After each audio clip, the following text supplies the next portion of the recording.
Welcome to today's Explainer, brought to you by Forge College. I am absolutely thrilled to be hanging out with you today. So if you were with us for our last lesson on troubleshooting, monitoring, and maintenance, you know we spent a ton of time really getting our hands dirty in the logs. Tracking down errors and basically keeping our Solana applications breathing on life support. Well, today, we're transitioning from that reactive, kind of stressful operational triage into drafting what I like to call the ultimate master schematic for your code. It's kind of like finally writing down the exact step-by-step secret recipe for your grandma's legendary cookies, right? That way you don't have to frantically call her every single time you want to bake them.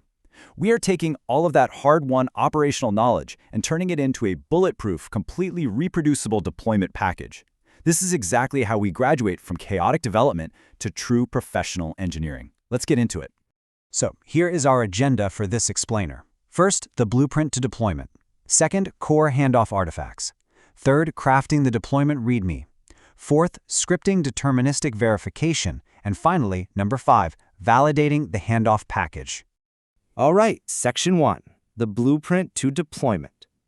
Look, handing off a complex Web3 codebase without a proper manual is honestly like handing your buddy a massive, disorganized pile of IKEA furniture parts with zero instructions. And, maybe throwing in a few extra screws just to completely mess with their sanity. It is an absolute recipe for disaster.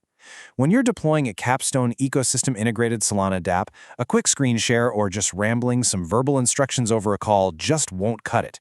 We need to build a real handoff package. This is your ultimate defense against the single most dreaded phrase in all of software engineering, "Well, it works on my machine."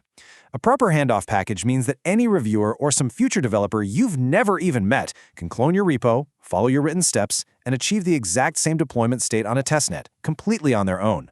No ad hoc handholding, no guessing, and definitely no tears. And I love this because it brilliantly illustrates our core philosophy today. Your documentation should not just be a bunch of passive words sitting on a page. In modern engineering, documentation is a functional, testable part of your actual machine. I really want you to focus on the word executable here. We're moving far away from descriptive text that goes stale the exact minute you push a new commit, and we're moving towards executable scripts, manifest files, and verifiable commands. If a step can be automated in a shell script or a node file, it absolutely should be. If it can't be fully automated, then the exact CLI command has to be documented so perfectly that someone can just copy and paste it without thinking. Essentially, your documentation needs to be as rigidly tested as the smart contracts themselves. Okay, moving right along to Section 2, core handoff artifacts. Let's actually open up that blueprint and see what exact files reviewers expect to find inside your codebase. We usually recommend dropping these into a dedicated folder, maybe cleanly named handoff-deploy, right at the root of your repository. This table lays out our canonical artifacts, basically mapping each critical file to its specific job. You've got your README for environment setup, your runbook for operational checks, and your release notes for migrations and rollbacks. Now, Markdown files are awesome for human eyes, but look really closely at those bottom two, deploy.sh and verify_deploy.js. These are built for the machines. These scripts take all the human error out of typing long, messy Solana CLI commands at like 2 in the morning. They are the true engines of your handoff package, making sure your deployment is repeatable, predictable, and totally automated wherever possible. Section 3, crafting the deployment README.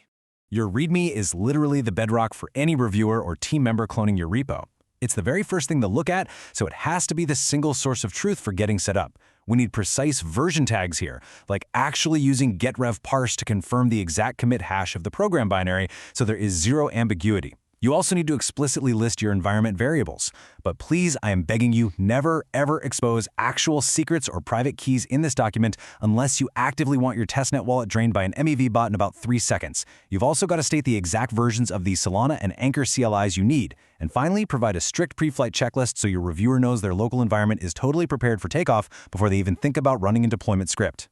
Now, while the README handles the initial setup, your runbook is basically the emergency glass you break in a crisis, seamlessly combined with your routine maintenance guide. This is where you document the entire operational flow.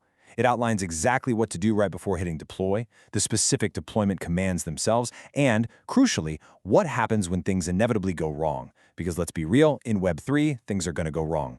The escalation playbook inside your runbook is where you leave your emergency contact points and tell the reviewer exactly where the logs are hidden. It's the definitive guide to keeping your application alive, making sure that even if you're fast asleep, another engineer can jump right in, follow the playbook, and resolve the outage without having to reverse engineer your entire architecture. All right, Section 4, Scripting Deterministic Verification. This is the part where we remove human error from the equation completely. Think about it. Humans get tired, we skip steps, and we honestly often just assume things are fine simply because our code managed to compile. But machines do not care about your feelings, and they never get tired. We really want to transition away from error-prone manual checks, like a developer squinting at a messy terminal output, to deterministic, scripted machine checks that your continuous integration pipeline can effortlessly read. Just imagine writing a simple node script that automatically runs Solana program show, checks if your specific program ID actually exists on the network, and then prints out a clean, machine-parsable JSON output like status OK. That kind of automated, unfeeling verification is infinitely better and way more reliable than relying on a sleepy developer's best guess. I have to say, in the world of scripting, a zero-exit code is a truly beautiful thing. It simply means one thing: success. Your deployment and verification scripts should always exit 0 on success and exit non-zero on a failure. It's that simple, but doing this makes your entire workflow instantly compatible with practically any CI system out there. A zero-exit code tells your pipeline right away that the deployment succeeded, which lets you automate your workflow with total, absolute confidence. Taking the time to script these explicit pass or fail states, that is exactly what elevates you from a hobbyist just tinkering around to a professional, battle-tested engineer who actually deploys code reliably at scale. Which brings us to Section 5, Validating the Handoff package.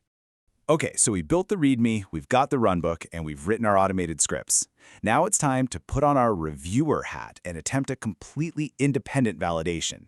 And listen, you absolutely cannot grade your own homework here. A successful checkpoint means that a colleague can sit down and perform this exact deploy, verify, and rollback cycle using nothing but your handoff folder and publicly available toolchains.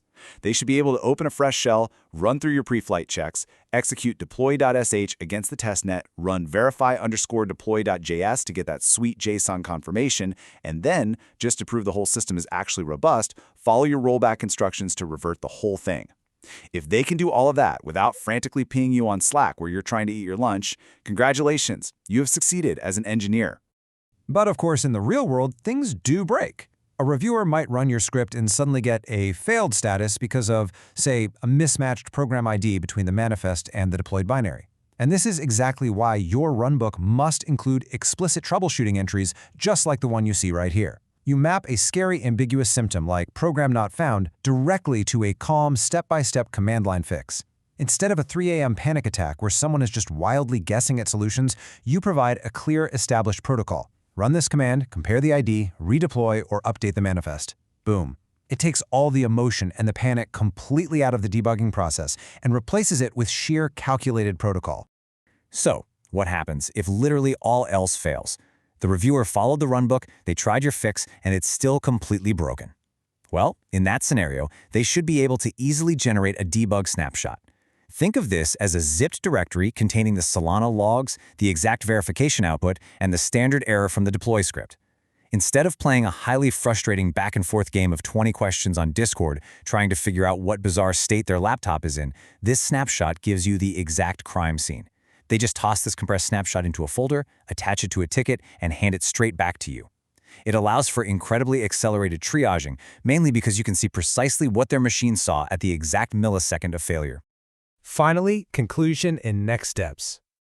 Let's wrap up our schematics and look at exactly where this blueprint is going to take us next. We've covered a massive amount of ground today, transforming all that operational knowledge into a highly robust, easily shareable package. If you take away anything at all from this explainer today, I want you to remember these 3 core principles. First, document in code. Seriously, convert any verbal instruction you have into an exact CLI command or an executable script. Second, verify deterministically. Rely on those JSON outputs and strict exit codes, not human eyeballs. And third, plan for failure. Always include explicit remediation entries and set up a reliable debug snapshot pattern. Building these principles into your workflow ensures your deployment package is as rock-solid and professional as the code it's delivering. So now that you know exactly how to package and deploy with absolute confidence, think about this. How will these deployable artifacts shape your full-stack Solana design decisions moving forward? Bring these artifacts right into our next module on designing full-stack Solana architecture, because knowing exactly how a system is deployed heavily influences how it should be designed from the ground up. I hope you had as much fun as I did today. To dive deeper into these modules and to explore tons of other Web3 engineering concepts, be sure to visit forge.college. Thanks so much for joining me for this Forge College Explainer today, and as always, keep building.